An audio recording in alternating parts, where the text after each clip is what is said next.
बिस्मिल्लाहिर्रहमानिर्रहीम। अस्सलाम वालेकुम। कल हमने first law of thermodynamics clear कर लिया था। फर्स्ट लॉ ऑफ थर्मोडायनामिक में कुछ प्रोसेस थे। कौन कौन से? Isobaric, isochoric, isothermal, adiabatic. ये चार प्रोसेस हमने फर्स्ट लॉ ऑफ थर्मोडायनामिक्स में पढ़ लिए थे। उसके बाद हमारे पास आता है सेकंड लॉ ऑफ थर्मोडायनामिक्स। कौन सा law? Second law of thermodynamics.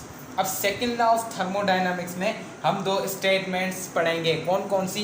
एक स्टेटमेंट होगी केल्विन की, एक स्टेटमेंट होगी केल्विन की, केल्विन स्टेटमेंट। किसकी? केल्विन की स्टेटमेंट। और दूसरी होगी क्लासियस स्टेटमेंट।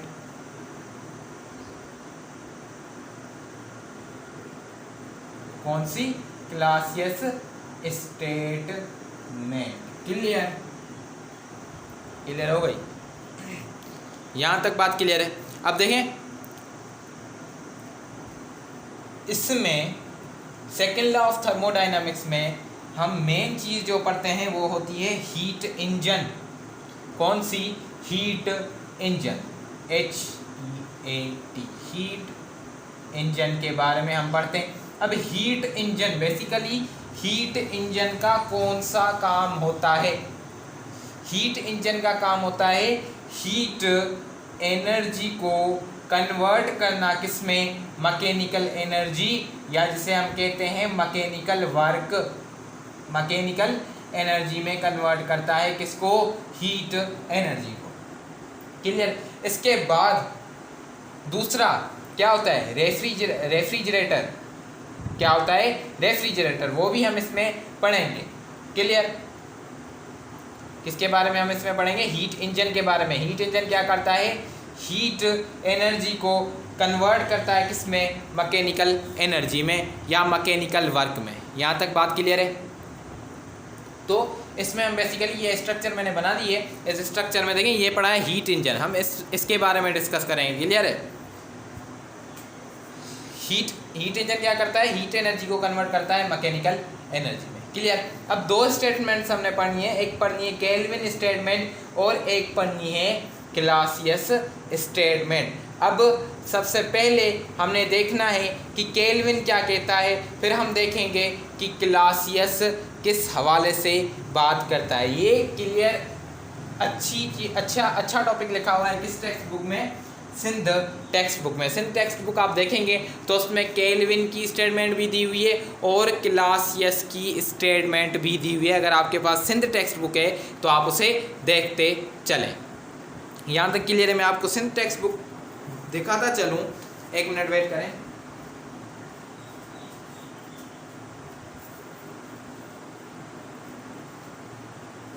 देखें, ये रहा the second law of thermodynamics. इसमें हमने पढ़ना है, ये सेम स्ट्रक्चर मैंने हीट इंजन वाली बनाई है, हॉट बॉडी, और ये बनाई कोल्ड बॉडी, और बीच में जो बनाया हमने वो बनाया इंजन। क्लियर? यहाँ तक बात क्लियर होगी। अब हमने केल्विन स्टेटमेंट के बारे में डिस्कस करना है।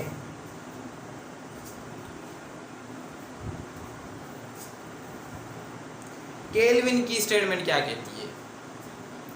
देखें, केल्विन कहता है कि एक हीट इंजन है, अगर उसको हम एनर्जी दें तो उसकी टोटल एनर्जी हीट इंजन के वर्क में चली जाए। ऐसा पॉसिबल नहीं है।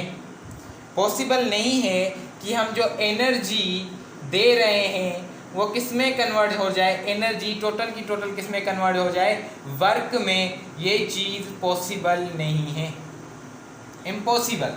ठीक है? ये चीज़ क्या है? इम्पॉसिबल है कि हम क्या कर रहे हैं कि हीट इंजन को क्या दे रहे हैं? एनर्जी, और वो टोटल की टोटल एनर्जी किस में?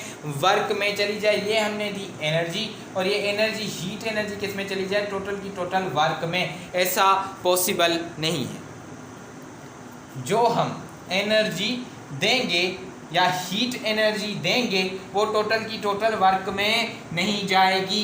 इसका क्या मतलब? इसका मतलब है क्यू। क्यू क्या है? Heat energy. हम हीट दे रहे हैं किसको, हीट इंजन को, is equal to work. Heat जो हम दें वो किसके इक्वल है, वर्क के। किसके इक्वल है, वर्क के। क्या ऐसा पॉसिबल है, केल्विन स्टेटमेंट कहती है ऐसा पॉसिबल नहीं है कि हीट जो हम टोटल की टोटल दें वो किस में चली जाए, वर्क में। क्लियर है। तो यहां से जो हम हीट देंगे हीट इंजन को, ये चली जाएगी एक तो वर्क में, दूसरी किसे, सिंक में चली जाएगी। दूसरी इसकी हीट किस में चली जाएगी, सिंक में। यहाँ लिख दें आप Q1 और यहाँ पर जो हीट दूसरी आएगी वो होगी Q2। बाकी जो चेंज होगी, कन्वर्ट होगी, वो वर्क में कन्वर्ट हो जाएगी।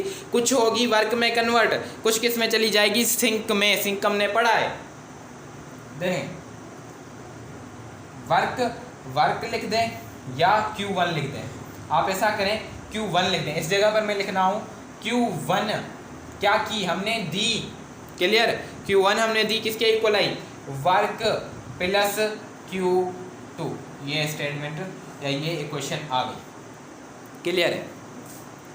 तो टोटल की टोटल हीट वर्क में कन्वर्ट नहीं हो सकती according two kelvin statement.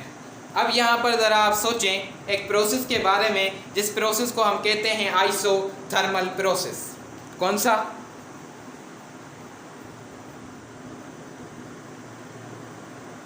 Isothermal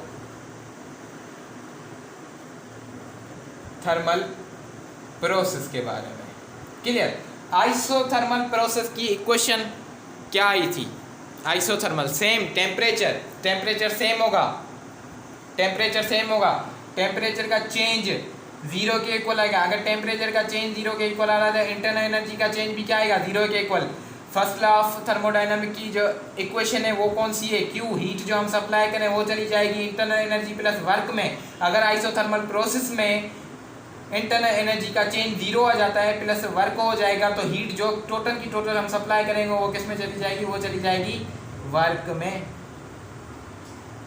ये चीज़ हमने डिस्कस की थी, किस में चली जाएगी, वर्क में। क्या ऐसा पॉसिबल है, आइसोथर्मल कहता है कि टोटल की टोटल जो हीट हम देंगे वो वर्क में चली जाएगी। लेकिन केल्विन स्टेटमेंट क्या कहती है, हम जो एनर्जी हीट एनर्जी देंगे हीट इंजन को, वो क्या करेगी, वो कुछ एनर्जी देगी किसको, कुछ हीट देगी सिंक को, और कुछ किस में चेंज करेगी, वर्क में। जो कि हमारे पास क्या आया, Q is equal to W plus Q2, clear. तो ये बात सोचने वाली है कि आइसोथर्मल प्रोसेस के हिसाब से तो जहाँ हम टोटल हीट सप्लाई करेंगे वो चली जाएगी वर्क में। लेकिन केल्विन स्टेटमेंट हमें क्या कह रही है, केल्विन स्टेटमेंट हमें कहती है कि जो हम एनर्जी हीट एनर्जी सप्लाई कर रहे हैं किस हीट इंजन को, वो कुछ जाएगी वर्क में और कुछ जाएगी किस में, सिंक में, क्लियर है। हीट इंजन ऊपर सोर्स नीचे सिंक। अब इन दो बॉडीज के बीच में क्या पड़ी है, हीट इंजन पड़ा है। इन दो बॉडीज के टेम्परेचर के डिफरेंस की वजह से क्या करेगी, हीट एनर्जी फ्लो करेगी, वर्क होगा। इसका टेम्परेचर है क्या, हाई, इसका टेम्परेचर है लो, इस वजह से क्या होगी, हीट एनर्जी फ्लो करेगी। हीट एनर्जी क्या करेगी, हीट एनर्जी हमेशा हीट कब फ्लो करती है, जब दो बॉडीज के टेम्परेचर का क्या हो, डिफरेंस हो, क्लियर। तो यहाँ पर दो बॉडीज के टेम्परेचर का क्या है, डिफरेंस है, उस वजह से क्या हो रहा है, उस वजह से हीट फ्लो कर रही है। तो इस हिसाब से जो हीट हम सप्लाई कर रहे हैं, सोर्स सप्लाई कर रहा है हीट इंजन को, वो चलेगी कुछ वर्क में और कुछ सिंक में। यहाँ तक केल्विन स्टेटमेंट, केल्विन की क्या स्टेटमेंट है, केल्विन कहता है कि ये इम्पॉसिबल है कि जो हम एनर्जी हीट एनर्जी सप्लाई कर रहे हैं हीट इंजन को, वो टोटल की टोटल किस में, वर्क में चली जाए। ऐसा क्या है, इम्पॉसिबल। टोटल की टोटल एनर्जी वर्क में नहीं जाएगी, कुछ एनर्जी किस में जाएगी, कुछ एनर्जी जाएगी सिंक में, कुछ एनर्जी सिंक में जाएगी और कुछ जाएगी किस में, वर्क में। लेकिन आइसोथर्मल प्रोसेस अलग बात करता है। आइसोथर्मल प्रोसेस कहता है कि टोटल की टोटल हीट जो हम सप्लाई करेंगे वो किस में चली जाएगी, वो चली जाएगी वर्क में। यहाँ तक बात क्लियर है।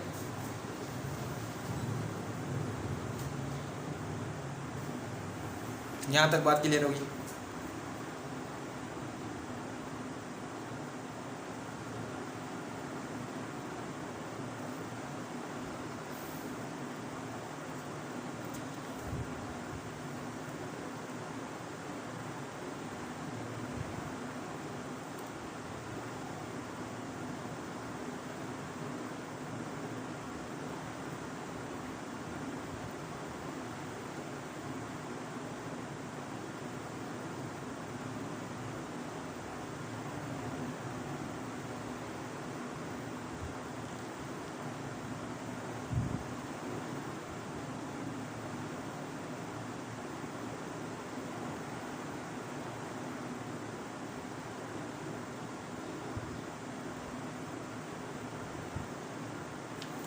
क्लियर है यहाँ तक? आगे चलें। यहाँ पर मैं लिखता हूँ, देखें अब बात आती है एफिशिएंसी की।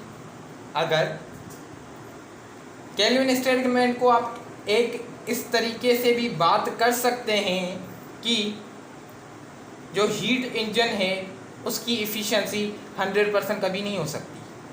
100% कब होती? जब टोटल की टोटल हीट किस में जाती? वर्क में। जो भी हीट हम देते हैं उसको हीट इंजन क्या करता? वर्क में चेंज कर देता। तो हम क्या होता?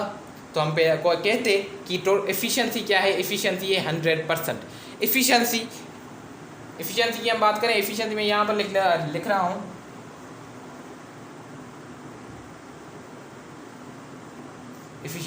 एफिशिएंसी को शो करते हैं हम ईटा से। क्लियर? एफिशिएंसी। अब efficiency eta is equal to, ऊपर क्या आता है? ऊपर आता है आउटपुट, नीचे आता है इनपुट। क्लियर? आउटपुट। अब मुझे आप ये बताएं कि कब, यहाँ पर देखिए पहले ये बताएं कि आउटपुट क्या है, इनपुट क्या है। अब आउटपुट, एक तो आउटपुट है वर्क, इस वर्क को हम कह सकते हैं डिजायर्ड, जो हम चाहते हैं आउटपुट, और ये जो आउटपुट हमें मिल रहा है ये है अनडिजायर्ड, जो हम चाहते ही नहीं है कि हमें मिले। ये अनडिजायर्ड, ये डिजायर्ड। अब यहाँ पर दो आउटपुट क्या है हमें मिले हैं। क्लियर? अगर क्या हम कहते हैं कि Q1 is equal to W, क्या कहते हैं हम? Q1 किसके इक्वल है? Q1 is equal to W, मतलब कि टोटल की टोटल हीट जो हमने क्या की, सप्लाई की हीट इंजन को, वो किस में तब्दील हो गई? वो वर्क में चली गई। क्लियर? तो क्या हो गया? आउटपुट और इनपुट इक्वल हो गए। आउटपुट क्या है? वर्क है। इनपुट क्या है? जो हमने हीट क्या की, सप्लाई की। क्लियर? तो Q1 is equal to work के आ गया, ये भी वर्क के इक्वल आ गया, ईटा लिख लें आप। ठीक है, तो ये क्या कर दें? इक्वल है ना, इक्वल कट कर दो, इनटू 100 कर दो आप। 100%, जब हमने एफिशिएंसी मालूम करनी है परसेंटेज में, तो हम क्या कर दें? इनटू 100%। ठीक है, तो हमारे पास एफिशिएंसी क्या आ गई? हमारे पास एफिशिएंसी आ गई 100%। ये हमारे पास आ गई इस हीट इंजन की एफिशिएंसी, इस हीट इंजन की नहीं। लेकिन जब हम सपोज करें कि ये जो हमारे पास अनडिजायर्ड मिल रहा है हमें, क्या हीट एनर्जी जो सिंक में जा रही है वो हमें नहीं मिल रही,